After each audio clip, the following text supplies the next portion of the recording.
And away we go, folks. This is Bill Peschel, and this is Teresa Peschel, and we are Agatha Christie. They watched. Thank you for coming in today. Boy, do we have an episode for you. And yes, if you tune in at some point and you can't see us or hear us, please say something. Please write something in the chat. We've had problems in the past, but I think we're okay now. We've got the bugs worked out. It only took 50 episodes, or however many we are. I've forgotten right now, but. This is I cannot get my pink flamingo to face forward. But we are going to talk today about the ITV Sittaford Mystery. This is an amazing show. We've seen this twice already. What a train wreck. It is a train wreck of a movie. That's right. Based on the novel, of course, published as Murder at Hazelmoor in the United States and the Sittaford Mystery elsewhere. And we have, what year was this published? Was it around 1930?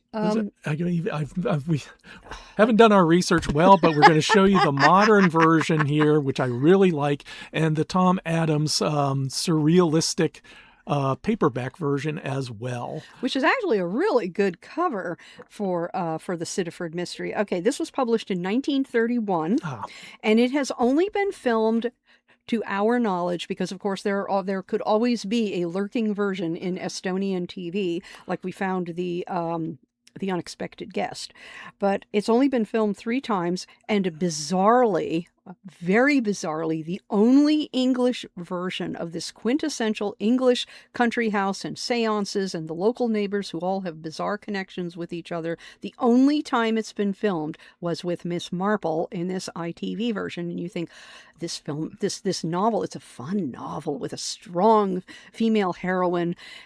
That's redundant, isn't it? With a strong heroine. And yes, in Emily Trefusis. Yeah, Emily Trefusis. And why hasn't this been filmed in English? I mean, this is just panting. This novel is just panting for a good adaptation instead of this train wreck. Well, and we will see one in 2 weeks with the Indian version, which is 100% better in every way and still manages to take place at, when you're snowed in, because of course, for all of you folks out there, India does have a ski resort in the Himalayas. They do suffer from snow, and they do everybody does wear parkas and skis. Right. It's just that's not what you normally think of. Yeah.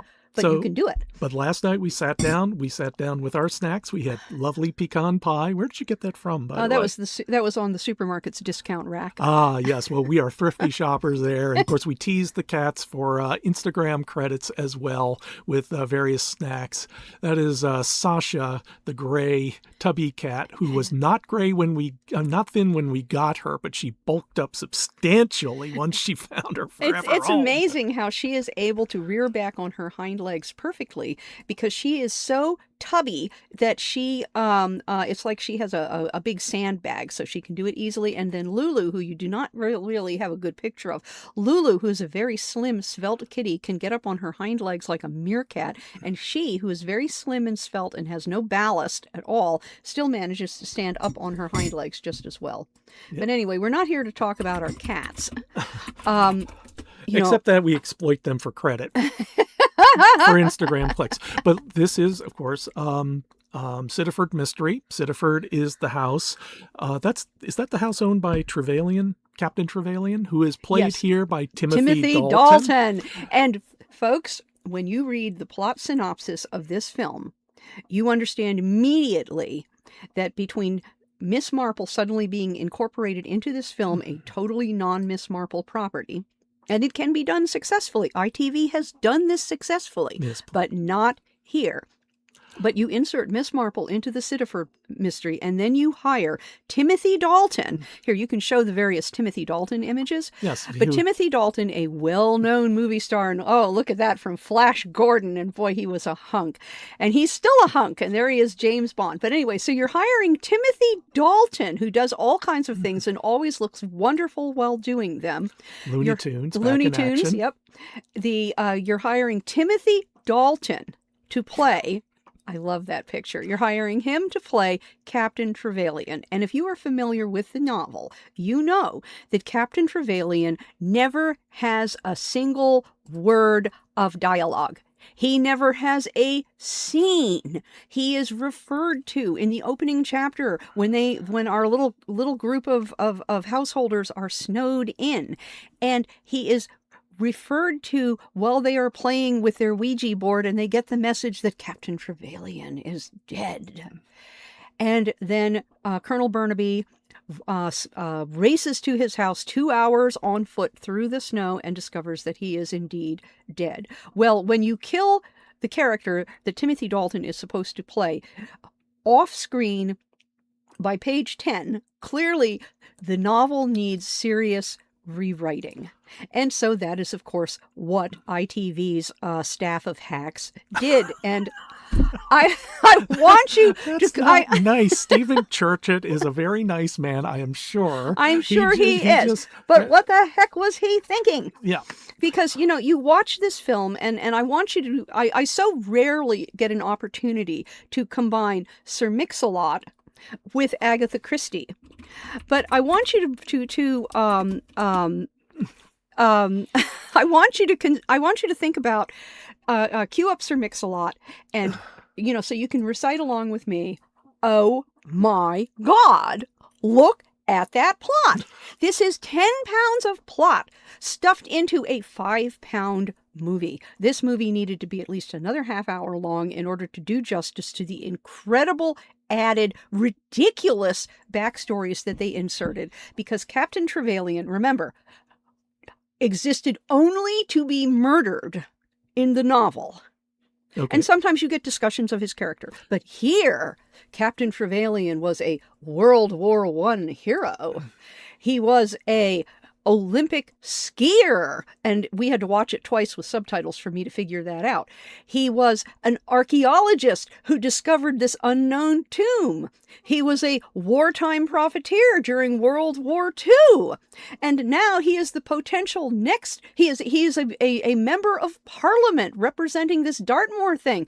He has adopted this son of his gardener and housemaid who died in a tragic accident. And now he is talking to Winston Churchill himself so that he can become the next prime minister and lead England into a glorious future.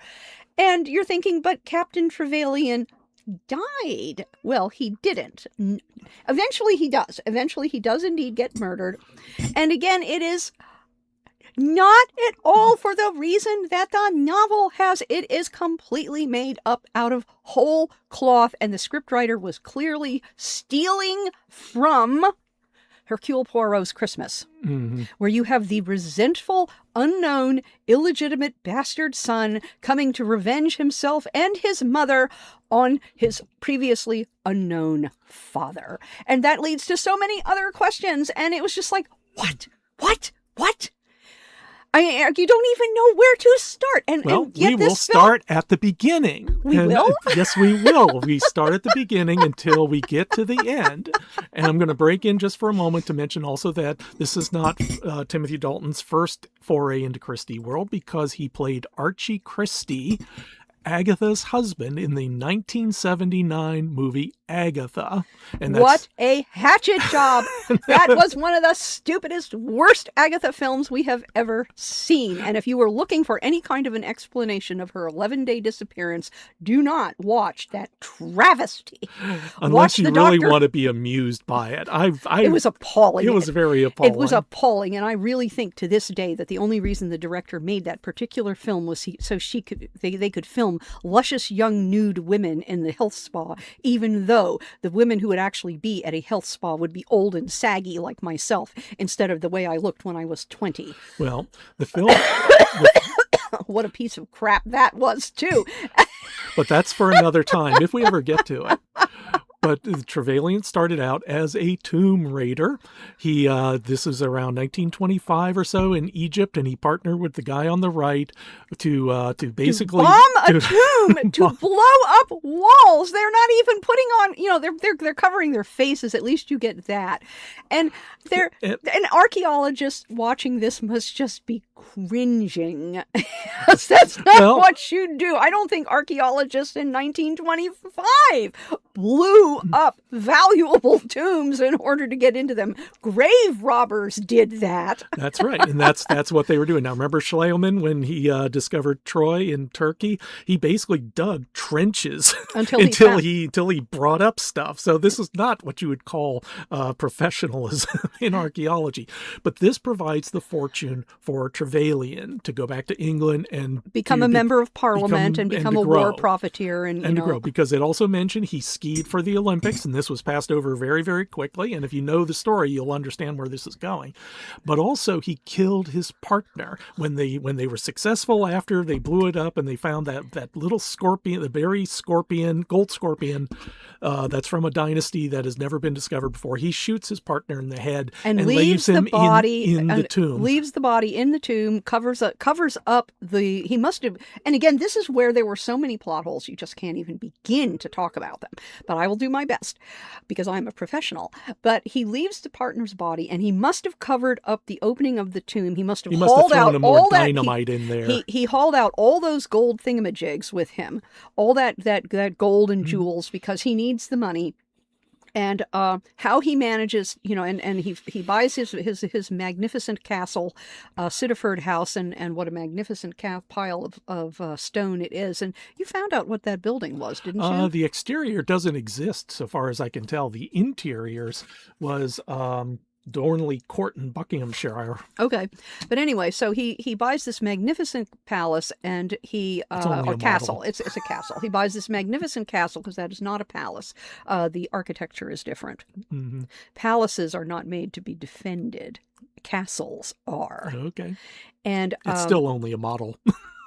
Fine, but anyway, he buys this magnificent castle on the edges of the Dartmoor moors. I guess it was for sale. Devon. Yep. And he takes over the local MP position and becomes a pillar of the community. And all the while, and they handled this so poorly, all the while he is haunted by his past, not apparently by shooting his partner in the back of the head and leaving his body to rot in an Egyptian tomb, but the beautiful ghostly hospital maid whom he had the torrid affair with and left her pregnant.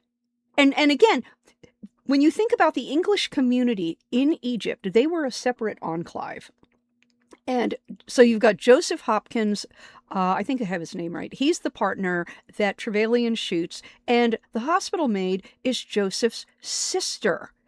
And as a hospital maid in England, in Egypt, as an English hospital maid in Egypt, she would have been part of the English enclave. And you cannot tell me that when she showed up, suddenly pregnant, with her brother mysteriously vanished, and Captain Trevelyan, hauling ass back to England with a trunk load stuffed full of gold gewgaws, that community didn't talk and write letters home. I just can't accept that. Yeah, because the story is she's pregnant, she lived in the slums of Cairo for 3 years, gave birth to a son, and then died. And then the son was raised by nuns, apparently. And eventually joined the French Foreign Legion, because that's what you do, because the French Foreign Legion will take anybody male who's in reasonably good health. Yeah, and what the story glides over, what the screenwriter glided over, is that in Egypt, like in any other foreign land, people from another country, they stay in a neighborhood. They stay close to each other. And she was a nurse in a hospital, so she obviously knew people. There were people that she worked with, Englishmen who worked with her, and they never knew. It's like they had to glide that over, because if she said, Captain Trevelyan impregnated me, or even just said, I'm pregnant, she would have been taken care of. And the other part of this is that, nobody seemed to pay any attention to the fact that Captain Trevelyan walked away with trunks full of gold jewelry and a dead partner. Nobody noticed this. Everybody would have noticed this. A vanished partner. They didn't know he was dead. Yeah, a vanished partner. He disappeared. And then you find out that Miss Pearson is the widow of his partner, and she thought that he had died under mysterious circumstances, all those years ago, 25 years before. But why isn't she writing letters to find out what happened to her husband? And then nothing happens in her life, and she is this offstage character, and she appears in the she's conveniently there at the Three Crowns pub, staying there to confront Captain Trevelyan, because it turns out that she is the widow of his partner, and 3 years before... Is that Mrs. Willett or Miss Piercehouse? No, that's Miss Piercehouse. Miss That's Piercehouse, Miss the woman Piercehouse. on the right. Yes, that's Miss Piercehouse. And notice that she's wearing her glasses, and her glasses are stolen from her so that she cannot recognize the cook who replaced the old cook. Okay, and maybe Miss you Piercehouse. maybe you want to back up for just a moment here, because Too much plot, folks. Landscape notice. You have Sittaford House. There is also a house nearby that is Raymond West. Raymond West. A country villa. This is how they introduce Miss Marple into this. And it's a reasonable introduction, too. And then there's the the Three Crowns pub down the road, 2 miles away from Sittaford House. And here's all the coincidences going on is that Trevelyan goes to Sittaford House. Miss Marple is visiting Raymond. And so she travels up to the house, and it's snowing everywhere, absolutely blistering snow. And Raymond is trapped in France, and so Miss Marple is alone in this empty, cold house, and Raymond prevails upon Captain Trevelyan, because remember, he has an image to maintain, and he ends up taking Miss Marple in, hosting Miss Marple, although he really does not want to, for perfectly understandable reasons, and not the least of which is, as you find out at the end, is he's planning to marry, he has married toothsome young Violet Willett, and is going to go to Argentina with her on their honeymoon, and that's Violet, and at where they first meet, and this is the same actress. She also plays the mysterious hospital nurse that you only see as a ghost or in a picture. And so there's Captain Trevelyan. He sees Violet. This has all happened like 6 months before. He sees Violet at some conservative function. At the Three Crowns? Yeah, it might have been at the Three Crowns. And he's like, my true love has come back to me from the grave. And the true love I abandoned in Cairo, pregnant in Cairo. She has come back to me. I have a second chance at happiness. And I understand what he saw in her. I do not understand what she saw in him, because she doesn't come across as a gold digger. I mean, yes, it is Timothy Dalton, and Timothy Dalton has aged very well. He looks still pretty darn good for being old enough to be Violet Willett's grandfather. Oh my God. You know, it's funny he always has that edge of meanness to him that is so bad boy attractive. Oh, he's stunningly attractive. It's amazing what good cheekbones can do for you. But it was so stupid. It was just one more piece of stupidity in strings of stupidity, because, you're there with Miss Piercehouse, and she's revealing that she had never known what had happened to her husband, the archaeologist, just that he had died under mysterious circumstances. And I guess she never got a sad note from Captain Trevelyan saying, I did my best to save your husband. And no one in the English expat archaeological community ever wrote to her. And so she never married. She just lived her life. And then suddenly another archaeologist 3 years prior to the opening of the present day in the film, they open up a new wall, discover a looted tomb, and her husband's body shot in the back of the head. And so she says, clearly not an Egyptian curse. Not an Egyptian curse.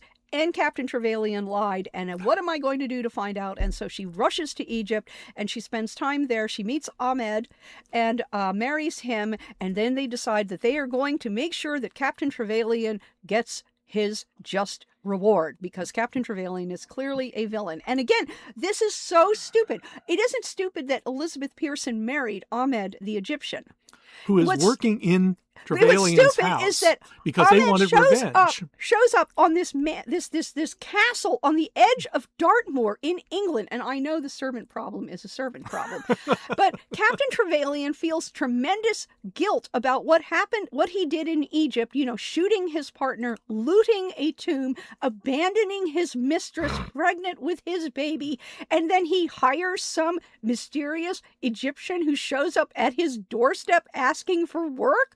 Really?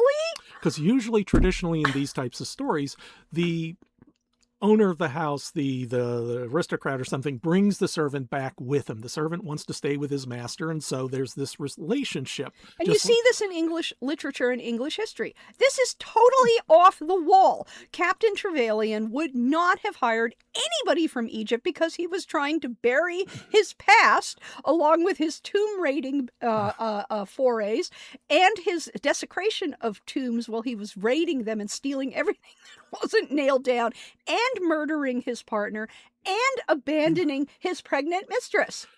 Okay. Why would he hire anybody from Egypt who might even have the slightest idea? Because that's the other thing, of course. Remember, English enclave. But also, do you think that Egyptians who were connected with the English enclave as servants, as guards, as diggers in tombs, as whatever, you think they didn't gossip about something like this? This is prime gossip material. Everybody in Egypt would be talking about it for years. And moving on to the cast itself, we have our couple. We have Emily Trefusis, who is, your typical Christie heroine. She's smart, she's bright, she is active, she has agency. Oh my goodness, yes. And she wears the most amazing eye makeup.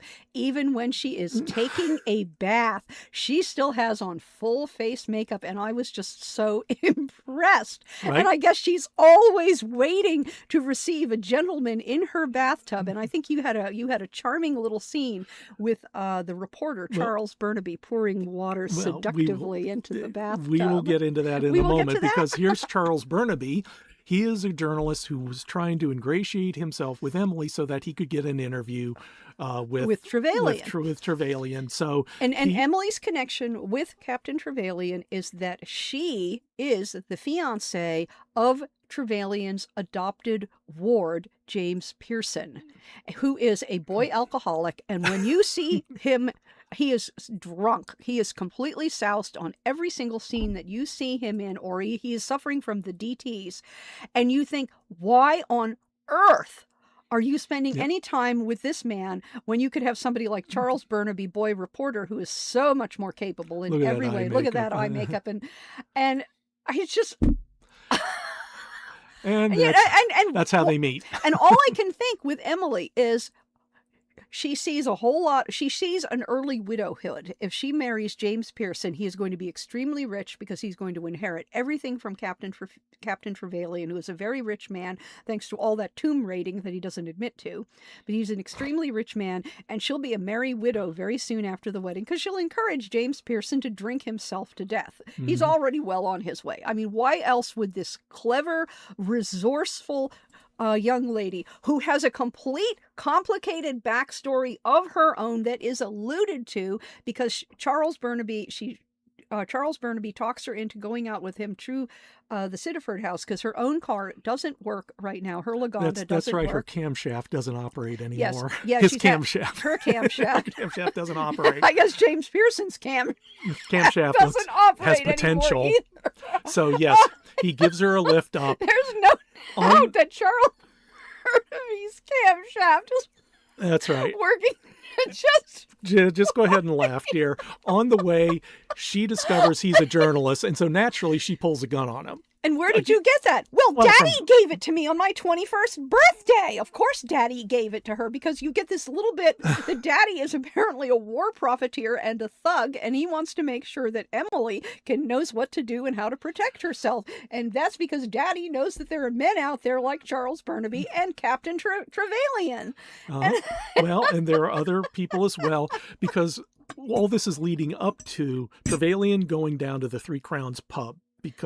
For reasons which you'll discover, and therefore you meet the closed circle of all the people there, including the landlord of the Three Crowns. And I love that set. I don't know if that was a real pub or if they just built the set for that, but that's him. And then there is Martin Zimmerman, who plays a sick gangster. He's an American gangster. He's also a fan of the LA Rams football team. And there's this little subplot in which the Rams are a football team? Yes, they were. I thought it was the Raiders. That's the Oakland Raiders. Oh. The Oakland Raiders. But the Rams are now in St. Louis. So they're the St. Louis Rams. And his partner is Dr. Burt, who's this cashiered doctor of sinister background. And there's this subplot in which our Martin is talking about slaughter in L.A. and you got to know what's going on. And it ends up Dr. Burt is on the roof of the house with these wires in the blizzard and the cold, trying to hold up radio wires. Essentially, yes, radio wires. So that his boss, Zimmerman, can listen to the football game on the wireless. In L.A. So, but that also puts Dr. Burt in a position to will later extract blackmail, and he does. And it's just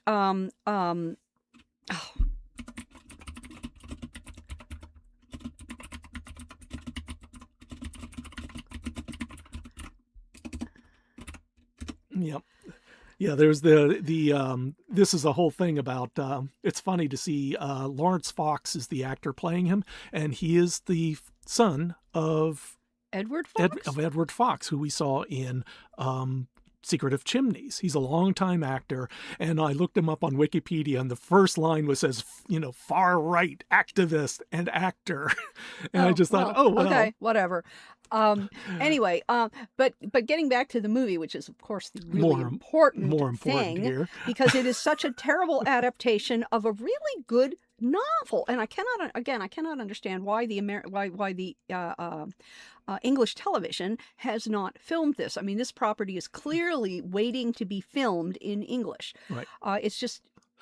But anyway, it all leads up to the end. I'm sorry to jump ahead with Miss Peircehouse wanting to hold a seance, and I had those photos of the seance. No, Miss Peircehouse did not want to hold the seance. It's Mrs. Willis? It's Mrs. Willett who wanted to hold the seance, and the reason why she wanted to hold the seance in the house was because she was covering up. She needed to cover up, and the cellar door was left carefully unlocked. She needed to cover up so that her lover, who was an escaped prisoner from Dartmoor prison, which the Three Crowns is against the moors, and Dartmoor prison is in the middle of the moors, and he's going to find his way through the moors in the dark in a blizzard to find the Three Crowns house and creep in through the cellar and then cosh and then pretend to be the cook, even though the sick cook, and they're having the seance to cover up any noise and keep everyone occupied. I missed that bit. And yeah, it's really dopey. But Miss Peircehouse promptly agrees because, of course, she has a very suspicious reason for being there at the Three Crowns, because she says that she's from the psychical research in Lyme Regis, and then what is she doing in Dartmoor? Well, it's good. It's better air for her. Better air than Lyme Regis, which is by the seaside. And Lyme Regis, by the way, for you Jane Austen fans, is where Louisa Musgrove fell off the wall on the cob. Mm-hmm. But that has nothing to do. That's in Persuasion. It has nothing to do with this. But and you're looking at this and thinking, this is really. It's a dumb reason, but it's a funny dumb reason, and it turns out to be a legitimate reason. But it was also more of a understandable reason than Mrs. Willett going out there bird watching in the middle of a blizzard. Yeah, that was really stupid because wintertime, I understand. Wintertime, yes, there are a lot of birdies that are active out in the wintertime because it's not like they all fly south for their Egyptian vacations. Many of them do stay, but during the blizzard, and I see this because I watch birds too, they are all waiting inside of yew trees and evergreens and things like that, waiting for the snow to stop. And that brings again, this takes place in like 1952, and you would think that by now the Dartmoor prison authorities would have tightened up how prisoners manage to escape. In 1930, when Agatha wrote this and then published it in 1931, because you can assume that she wrote it a year before the publication date, I can see that they wouldn't have quite as many guard dogs and walls and barbed wire and so forth. But by 1952, Dartmoor prison, they're pretty well established. They know what they're doing. So how is it that Mrs. Willett is able to traipse across the moors, go practically right up to the wall of the prison, and hide a rucksack? She calls it a haversack, but she means a backpack, and hide this backpack so that her lover can then escape from the prison and somehow in all of the moors find the backpack with a change of clothes that has probably now got 3 feet of snow on it. And I'm just like, what? Oh. And she claims when Captain Trevelyan shows up there, and the reveal is starting to be revealed that he was there because he had just gotten married, and she's immediately, Captain Trevelyan, how I will miss you. She And actually says, yep. She looks at her daughter and says, Violet, you have a father now. Yes, you're gonna have a stepfather now. And I guess she did that to hide the fact that she's rescuing her lover from Dartmoor prison. I guess there's a lot that's not explained here and a lot that's not set up. And she didn't know that her daughter has been secretly carrying on with Captain Trevelyan for the last 6 months. And that her daughter married Captain Trevelyan, which means that day and that somehow in the snow, in the blizzard, and I guess Violet must be over 21, because if she's under 21, she would have to have her mother sign for her. I'm not sure what the marriage laws are like then. Well, I'm reading about them right now in what Jane Austen ate and what Charles Dickens knew, and I'm fairly sure that you couldn't marry under the age of 21 unless you had a parent or guardian sign for you, even in the 1950s. Well, there was also the whole posting of the banns thing where it had to be announced in church like several weeks before the marriage, unless you fled to Gretna Green, which is in Scotland, over the border. Or you paid the archbishop for a special license. You got a special license from the archbishop. In which case, other people would know. But I don't know if they were still doing special licenses in 1952, and I would guess that they probably weren't. By that time, nobody was caring. But it was just, Yeah.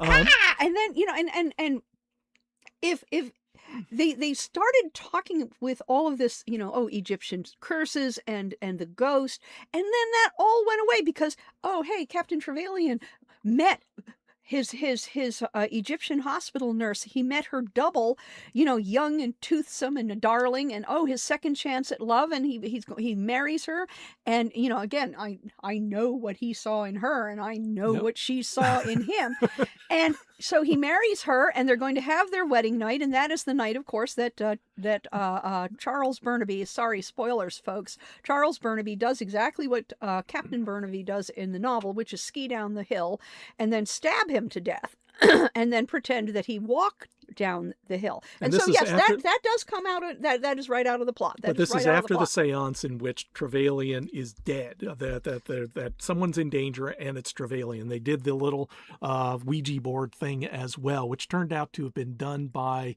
his stepson, his adopted son, because he was just pissed at Dad and decided to just rattle. Yeah, that's what he said. He was the one who confessed to moving the glass on the table back and forth. Okay, you're right. And Charles Burnaby also has to murder the defrocked doctor, because the defrocked doctor saw that I can't even remember what it was now. Well, while he was holding up the thing, he actually saw. What did he see? Because it was the same time. I can't remember either. It was in there with one ridiculous scene after another. Well, it may have been while he was holding up the aerial on the roof. He saw Charles. Come in before he came in by himself. Yes, that's right. Because he saw Charles slip in and then slip back out and then circle back of Enderby, the valet, to look like he had run after him all the way from Sittaford House, which is reasonably correct according to the novel. But, oh, God. Yeah. Now, we want to get back, we'll have to go back to mention Charles, because, of course, how they figure out, of course, is that, and I'll just go back to give you the short thing. Basically, Charles and Emily hike to the 2 miles back and forth from the Three Crowns back to Sittaford to brief Miss Marple. And also, at the same time, we haven't mentioned this, before Trevelyan went down to the pub, he finished the last chapter of his memoirs. Now, why he's writing memoirs saying, I killed my partner in Egypt. Yeah, I abandoned my lover in Egypt. I robbed a tomb and stole everything that wasn't nailed down. And I'm a war profiteer. And by the way, I'm going to be marrying toothsome young Violet Willett and then going to Argentina and not coming back because Argentina has no extradition policy, which the gangster, I think the gangster's sole purpose, other than being a red herring, and somebody commented, I think his sole purpose is to point out that Argentina is a lovely place for a honeymoon because it doesn't have an extradition policy with the UK. And there are things that they did well. I mean, you see regularly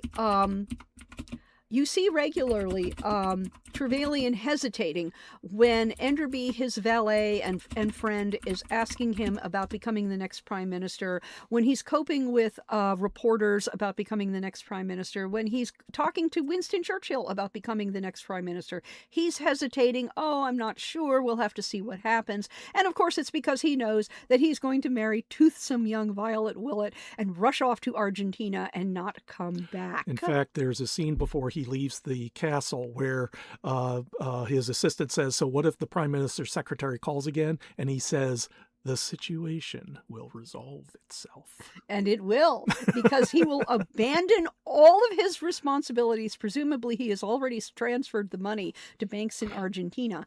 And he will just disappear with Violet and live a happy, comfortable, wealthy lifestyle in Argentina, along with the rest of the British expat community, who, like the Egyptian expat community, will all have plenty to say about Captain Trevelyan. Mm-hmm. And, now, to go to the side, I want to jump to one side to talk about Charles and Emily, because as we've seen, when you have a woman holding a gun on you, that's incredibly hot. And they're also attracted to, well, that's how you courted me. That's how we... I did not! That's how we... Not, but all the way... True. All the way through this, we're seeing them, in every way, he is a better man than James Pearson. Yeah. Boy alcoholic. And she is responding to it. And there's a scene in which, for some reason, they're sharing the same room. Now, it's the only room left in the inn, and they're claiming to be cousins, so it's okay. It's okay. They put a screen near the middle so the beds are separated. But he comes in while she's bathing, and they talk, and he has a bucket of hot water, and he's gently pouring it in over her objections. And she is just, oh my God. And look at that eye makeup. Who puts on cat's eye makeup when they are taking a bath? Look at those eyelashes. I know nobody really has eyelashes like that. Yeah. But the point is that all this is a rug pull, because at the very end, where is that? Because we have Violet, first time scene. This is the first time we see them. And at the very end, when notice the glasses. Yeah. Notice the glasses. We never see Violet without glasses. Managing somehow they work the costume and wardrobe and makeup, hair and makeup worked very hard to make Carrie Mulligan. Carrie Mulligan, yeah. Is it Mulligan? Yep. Carrie Mulligan look dowdy. Mm-hmm. All the way through, she looks shy, and then here she turns into a femme fatale. Look at that fascinator. Look at her lack of eyeglasses. Look at that red lipstick. Suddenly, she turns into a femme fatale, and she leaves with Emily Trefusis to go to Argentina. The two plane tickets. Because now she is a rich widow, and she did not have to sacrifice her toothsome virginal body to Timothy Dalton, who was old enough to be her grandfather. And this is the second time they've pulled this rug pull ITV has done, because they did the same thing with Body in the Library. Where they imply we'll be lesbians together in Argentina. And they don't even give you a line of dialogue, because it's clear that Emily likes young men. No question in your mind. When you see her with Charles Burnaby, it's like, ooh, hi, come on, that scene in the bath. Oh, good my Lord. God. And she's saying, thank God I have soap she does suds. that twice. Yeah. She has a scene in the bathtub with Charles Burnaby twice. Well, there's in the towel in the hallway. Yes. In the very beginning, he walks in on the room to see where the boy toy James is. Pearson had left the door open and not just unlocked, but open. Mm-hmm. But anyway, but you don't get not even a line of dialogue where Emily says, or Violet, either one of they imply that they're going to go off and have a hot lesbian affair in Buenos Aires, when what they should be saying is, we've had it with England and the snow, and we're going someplace warm where we can talk about it and figure out what both of us are going to do next. Because Violet is a married widow and a virgin widow, and that's a real rare thing. And Emily, Virgin Widow, what a romance title. And it is a really good romance title, isn't it? The Virgin Widow. I love that. Too bad I'm not the right person to write that. But Emily has to decide, because she has really been seeing Charles Burnaby, a very, a handsome, studly, attractive, capable man who is not a drunk. And every time he comes on stage, he outshines her fiance, James Pearson, boy alcoholic. And she, you realize by the end of this, Emily, even though Charles Burnaby is a murderer, he has a reason to murder. He has very good reasons to murder, and he has done incredibly manly things, such as being part of the French Foreign Legion. He's done things. He's capable. He is skillful. He is competent. I mean, and he's everything you could possibly want in a man who is going places, except of course for the murderer thing.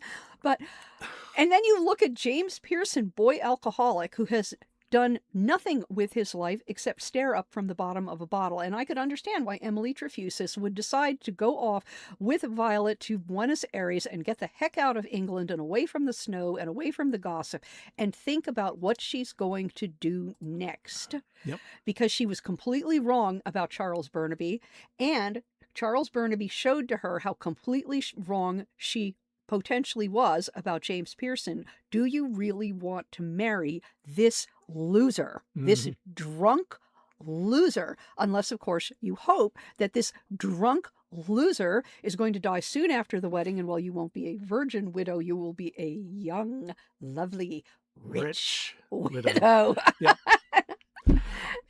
And then what a train wreck! And there were moments that were fun. It did have fun moments. It did have, beautifully shot moments. But there were other times, and you're thinking, this is really stupid. And Miss Marple was off stage for long stretches, and it's clear that she is questioning the servants, of whom there are apparently none in Sittaford House other than Ahmed, and I guess that's why Captain Trevelyan hired him, and speed reading Captain Trevelyan's memoirs. And then when you get to the big reveal, and they're all back at Sittaford House, or somewhere, I can't remember now, but they're back at Sittaford House. Miss Marple works it all out that Charles Burnaby is Captain Trevelyan's bastard son by the hospital maid that he abandoned back in Egypt, and she pulled that solution out of her knitting bag because there are not nearly enough facts on the ground to account for that. Yep. Yeah. And there's some other things as well, because who sent the poison? Because there was the poison in the... Oh, the poison Turkish Delights, that was Elizabeth Pearson and Ahmed. Ah, okay. And Charles Burnaby is the one who broke into Captain Trevelyan's flat and stole his notepaper, his monogrammed stationery, because of course Captain Trevelyan would have monogrammed stationery. Mm-hmm. And that's where he wrote the note to James Pearson saying, I'm disinheriting you, and that's what got James Pearson even drunker and so riled up that he had to come all the way down to Sittaford House from London and remonstrate with his guardian. What do you mean you're getting rid of me? Yeah. And he refused to believe that Trevelyan said, I never wrote that to you. I didn't write that letter. And he just refused to believe it. And here we're going to see, this is Miss Marple about to eat the poison Turkish Delight. Which would have saved her saved her from the rest of the episode permanently. But the bird had got to it first, and so the bird died. The bird dies so that Miss Marple and the rest of them may live. And I do not necessarily... Is that a fair trade-off? Is that a fair trade? A beautiful hawk like that? And also, would a hawk actually eat Turkish Delight? I don't know. I mean, they eat mice, they eat raw meat, but I don't know. I mean, it is a pet as much as you can make a hawk a pet, and I'm not a falconer, so I don't know anything about it other than little bits I've read. But I know that hawks are obligate carnivores. Falcons are obligate carnivores. They eat all kinds of little animals. I've certainly found the remains on my front lawn often enough. When it's a hawk strike. But I just... they didn't get a box of candied mice. They got a box of Turkish Delight, and I just can't see a hawk eating Turkish Delight. But maybe so. Did. It's a favorite of Captain Trevelyan, so maybe that was part of the training of here, why don't you Harry try this? The hawk. I mean, we have our cats, and some of them eat yogurt, and some of them love carbs. Dimitri loves carbs. He'll savage a bag of bread in order to get in what's inside. Do you remember? Natasha would eat Ritz crackers. Yeah. Yeah, so who knows? Who knows? Now, how did you rate this while we go into this? Do you remember offhand how you rated the movie? Pretty bad. This movie is a train wreck from start to finish, and watching it the second time, even with subtitles, did not improve the film. If anything, it made it even more disjointed and more loopy and more dopey.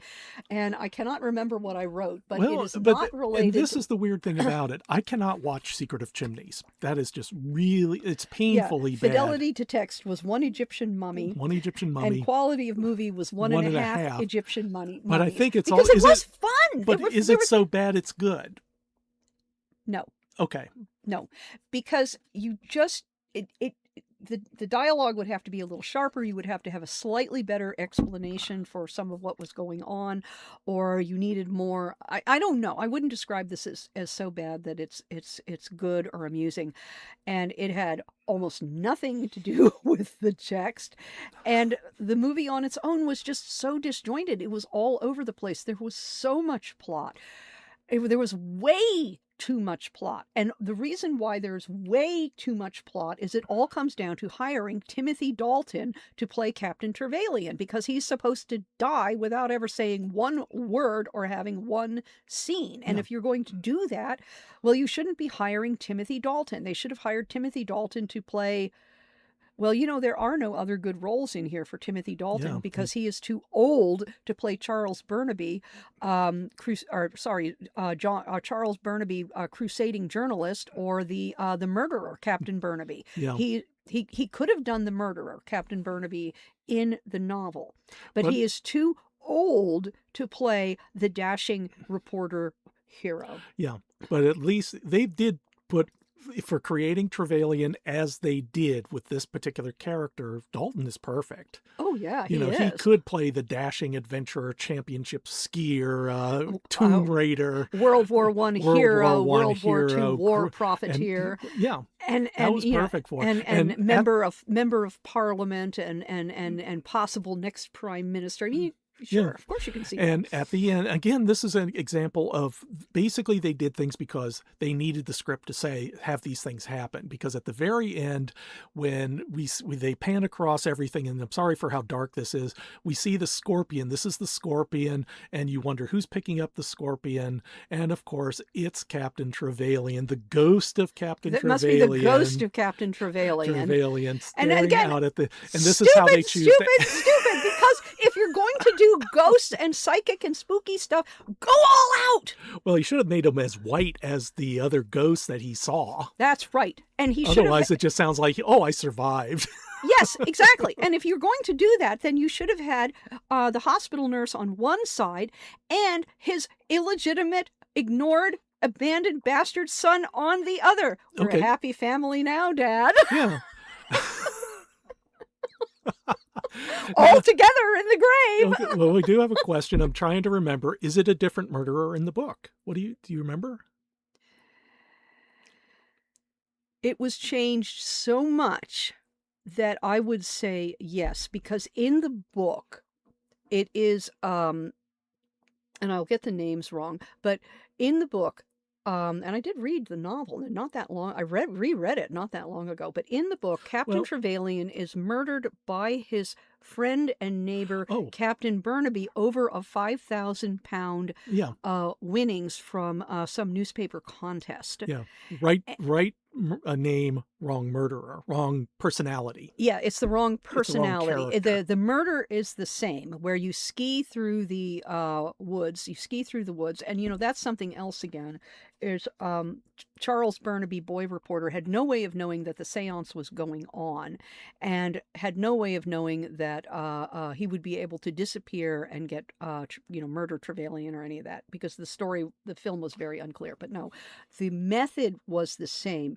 But the murderer is so different as to be a completely different character. Yeah. They took aspects of our hero, they took aspects of the murderer, and combined them, and along with a dash of the French Foreign Legion and a childhood in the Cairo slums, turn him into something totally different.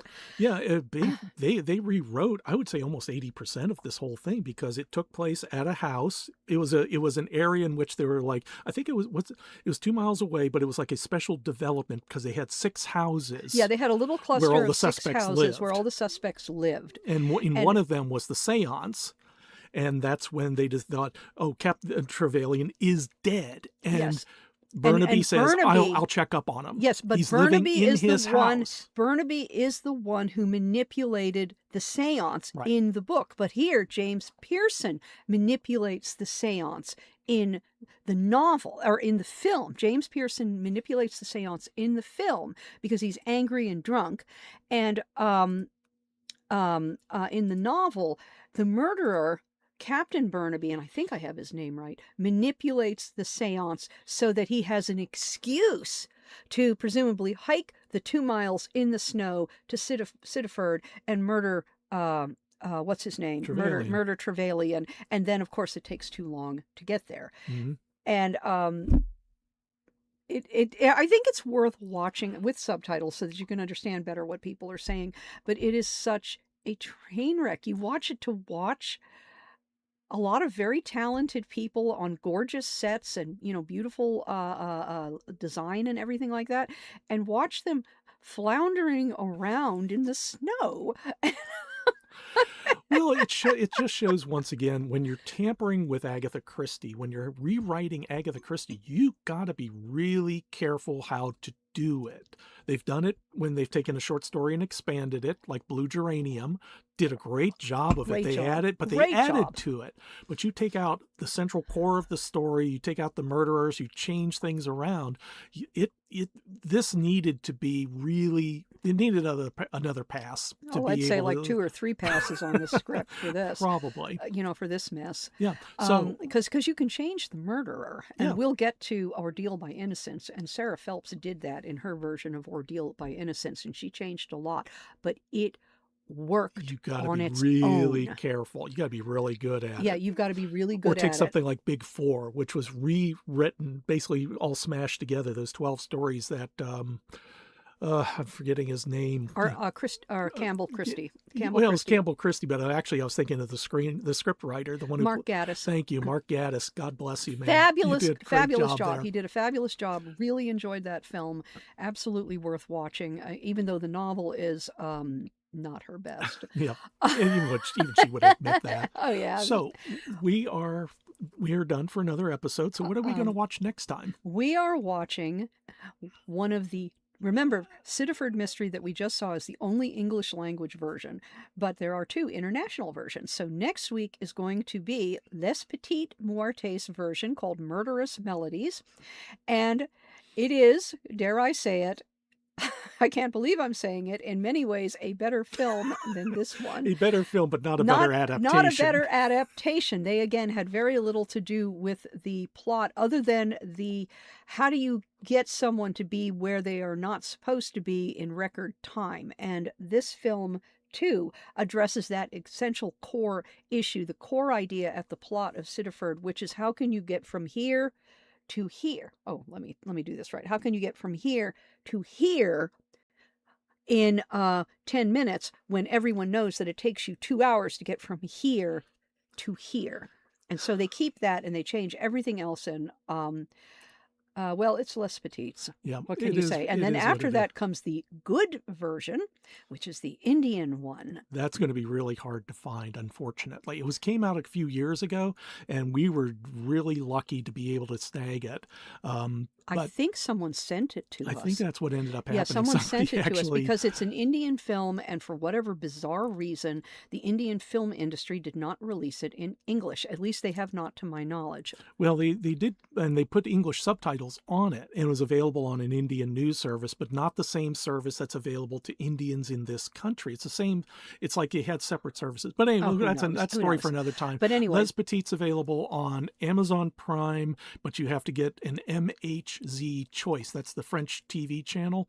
They have a 7-day free trial, so if you want to go look for it and see it, I put a link in the show notes below. Or you can try at your library, because that's where we got ours. That's where we got ours. But the way the French were about as efficient in organizing their discs, I think, as their politics. Which to say it's not. It comes under titles of Les Petites, Little Murder of Murders, Agatha Christie's Murder Games. There's like 3 different titles to find it under. So good luck. Good luck with that. All right. But thanks for joining us. Remember, you can follow us on Instagram. Please like us. Please subscribe us. Please tell all of your friends, because we would like to grow our audience. Oh, we should also mention that yes, I was just interviewed. You were just interviewed. No, but, well, she was just interviewed, but we're also running a sale on Agatha Christie She Watched in International, the ebooks from Amazon, 99 cents, 99 pence if you're British.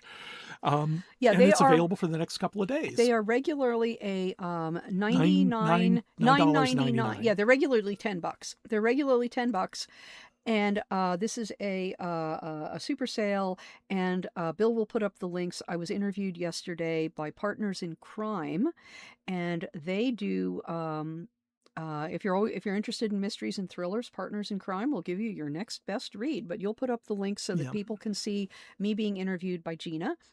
And please, yes, like us, subscribe us, follow us on Instagram, and please tell all your friends about us, because we would like to grow the audience. Absolutely. And thank you so much for coming by. And we'll see you next week with less petites. That's right. Bye-bye.